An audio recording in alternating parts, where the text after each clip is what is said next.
দেখো মা পাঠিয়েছে চাল, ভাতের চাল। এই যে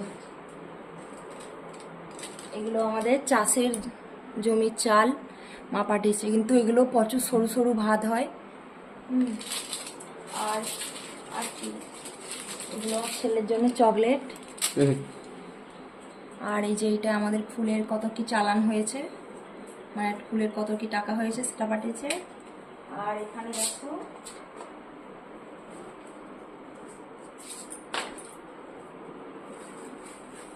এখানে দেখো পাঠিয়েছে মাছ, মাছ আছে।